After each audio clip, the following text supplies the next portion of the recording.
Por favor, Dan. Não, você falou que na direita tem perfis mais radicais, mais moderados. Como que você se enxerga? Como que você acha que vai ser o seu perfil? E também, quais são as propostas concretas que você vai lançar para a educação? Olha, eu me coloco num perfil um pouco mais moderado, talvez. Acho que do nosso grupo, o grupo tido bolsonarista aí, tem poucos que são mais radicais mesmo. Às vezes no discurso, alguma coisa, mas... e o Bolsonaro sofreu isso, né? A gente precisa olhar muito mais para a prática do que para as atitudes, do que para as palavras, às vezes. A gente sabe que as palavras, tem até o ditado aí, né? O que arrasta é o exemplo, né? Então, as palavras têm peso, têm poder, mas o exemplo mesmo é que arrasta. Então, a gente, agora, por exemplo, na Assembleia, o que eu vou buscar, Daniel? Eu vou buscar os pontos de convergência.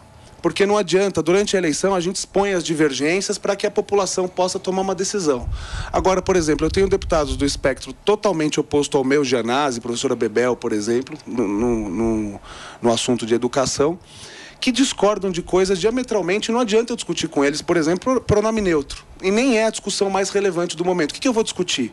Modernização de currículo, valorização de professor, segurança em sala de aula, melhores condições nas universidades para que o dinheiro vá para pesquisas que são de fato relevantes e que tragam benefício para a população. Porque você sabe, a USP, por exemplo, custa 6 bi por ano do nosso ICMS. O que é mais relevante? Fazer uma pesquisa sobre... Outro dia eu vi uma tese de mestrado numa universidade, de um bolsista, sobre a interação homoafetiva nos banheiros públicos. Desculpa, quer fazer essa tese, quer discutir esse assunto? Ok, não tenho nada contra, mas não com dinheiro público. A não ser que nós fôssemos a Noruega, que está tudo bem, e aí tem dinheiro sobrando para discutir assuntos... Faz parte da cultura, inclusive. Os caras pautam uns negócios que não tem relevância nenhuma para a grande massa. Agora você falou um ponto que é bem importante, né, de valorização dos professores. O que você acha que é importante ali? O que de concreto dá para fazer para valorizar os professores? Olha, o assunto, como o Paulo bem colocou aqui a questão da Assembleia, o assunto ele passa também pelo Executivo. O FEDER já provou lá no Paraná que sabe o que fazer. Então, o que a gente vai fazer, além de... Você sabe que lá na Assembleia os deputados aprovam um projeto por ano, já estão felizes. É muito pouco o nível de aprovação de projeto. O que a gente vai buscar fazer no nosso mandato é apoiar, inclusive, o Poder Executivo para que as coisas de fato funcionem. Então, a valorização do professor, obviamente que passa pelo salário, mas dignidade vai muito além do dinheiro. Mas o professor ter um bom salário e apanhar na sala de aula não adianta nada. Mas dignidade pessoal para o professor... Mas São Paulo fez uma reforma de professores no ano passado, né? Então, a reforma dos professores já aumentou a base salarial dos professores, já mudou uma série de aspectos que são ligados à carreira dos professores, que já melhoram bastante as condições. Queria saber o que você vai construir em cima disso.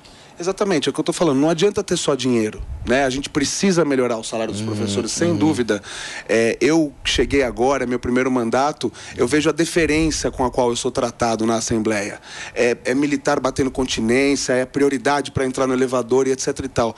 Por que um deputado é tão respeitado assim e um professor que passa mais tempo com os nossos filhos, eu não tenho filhos ainda, mas com os filhos da população, às vezes do que os próprios pais, são tão depreciados? Então, é nesse sentido, entendeu, Daniel? Não é claro que o salário é importante, está sendo discutido, inclusive, um aumento aí, você deve ter acompanhado, o PT está batendo esse aumento de 15%, etc e tal.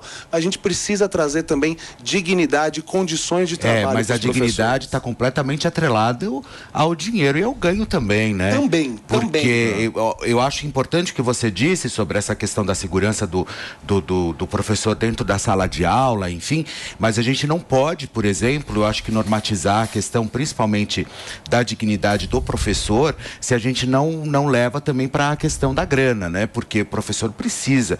Eu acho que é uma classe, tanto que você vê aí o que rolou, claro que não é o seu métier, mas a polêmica que rolou aí com a MC Pipoquinha e a professor, né? Porque tem professor aí que ganha menos do que o salário mínimo. E é um absurdo. Então a gente precisa tomar medidas que sejam efetivas, e o salário é uma delas. Outra, por exemplo, a gente precisa libertar os professores do corporativismo, do sindicalismo que hoje domina a classe, né?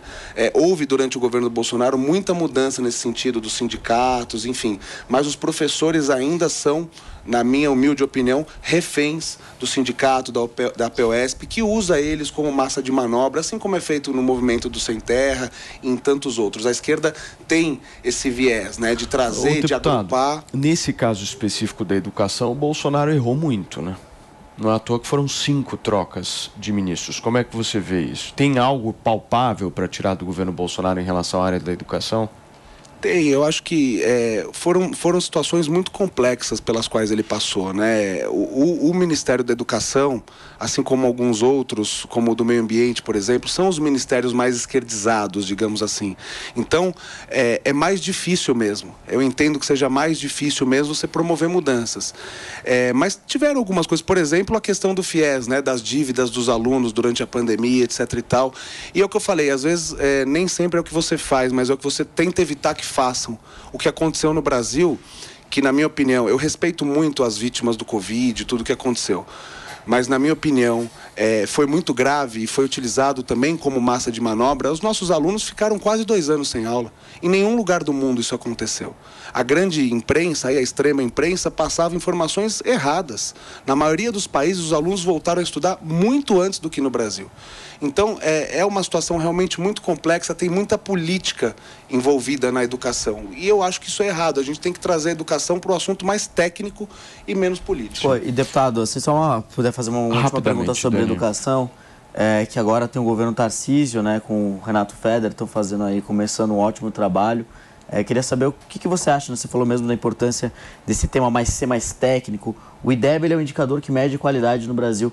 Onde você acha que dá para a educação de São Paulo chegar vis-à-vis a nota que é hoje? Que nota você acha que dá para São Paulo chegar? Olha, Vocês estão com um papo muito técnico, hein, meu? Daqui a pouco eu interrompo esse tá programa. muito Datafolha. Para não deixar de responder, ser breve na resposta, eu acho um absurdo o São Paulo ter PIB de país europeu e nível de educação nota de país africano. Com todo respeito, mais uma vez, e tem que sempre deixar claro isso, né, Paulo? Aos países africanos. Nada contra os países africanos, mas são menos desenvolvidos, né? Então a gente tem que lutar, de fato, por uma educação mais técnica, mais moderna, mais dinâmica. E eu tenho certeza que o Feder vai trazer. Lá no Paraná ele conseguiu mudar muito rapidamente isso daí, essa situação em 4 anos. Tenho certeza que aqui em São Paulo também vai conseguir.